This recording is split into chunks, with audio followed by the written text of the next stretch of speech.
I would have been out here a little bit sooner, but they gave me the wrong dressing room, and I couldn't find any place to put my stuff. And I don't know how you are, but I need a place to put my stuff. So that's what I've been doing back there, just trying to find a place for my stuff. You know how important that is. That's the whole meaning of life, isn't it? Trying to find a place for your stuff.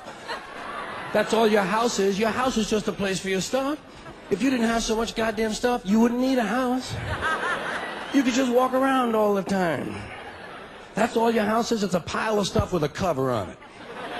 You see that when you take off in an airplane and you look down and you see everybody's got a little pile of stuff. Everybody's got their own pile of stuff.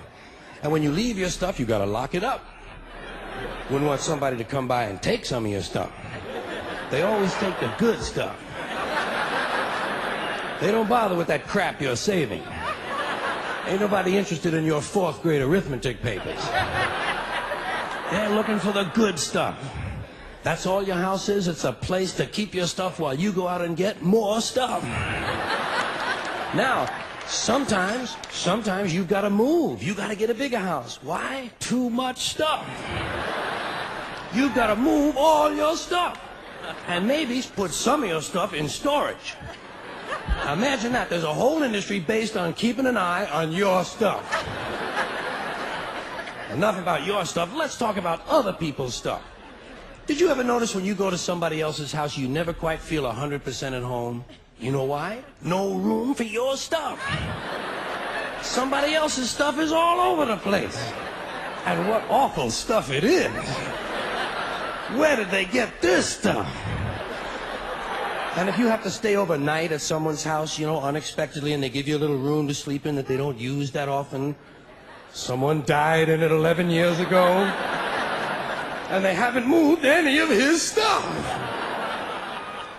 Or wherever they give you to sleep, usually right near the bed there's a dresser, and there's never any room on the dresser for your stuff. Someone else's shit is on the dresser. Have you noticed that their stuff is shit and your shit is stuff? Get that off of there. Now, sometimes you go on vacation, you gotta bring some of your stuff with you. You can't bring all your stuff, just the stuff you really like. The stuff that fits you well that month.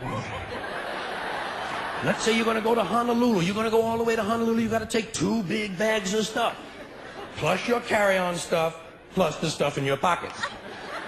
You get all the way to Honolulu and you get in your hotel room and you start to put away your stuff. That's the first thing you do in a hotel room is put away your stuff. I'll put some stuff in here, put some stuff down there. Here's another place for some stuff here. I'll put some stuff over there. You put your stuff over there. I'm putting my stuff over here. Here's another place for some stuff. Hey, we got more places than we've got stuff.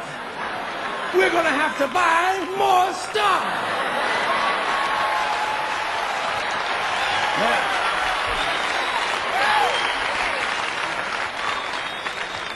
And you put all your stuff away, and you know that you're thousands of miles from home, and you don't quite feel at ease, but you know that you must be okay because you do have some of your stuff with you.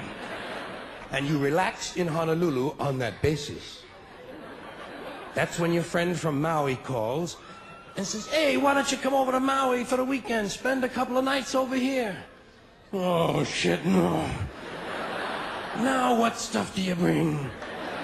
Right, you've got to bring an even smaller version of your stuff. Just enough stuff for a weekend on Maui. And you get over, and you're really spread out now. You've got shit all over the world.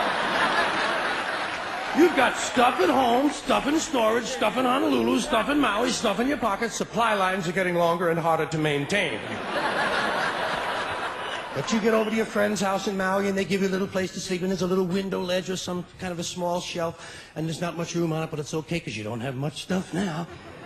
And you put what stuff you do have up there. You put your imported French toenail clippers, your odor readers with the 45-day guarantee, your cinnamon-flavored dental floss, and your Afrin 12-hour decongestant nasal spray.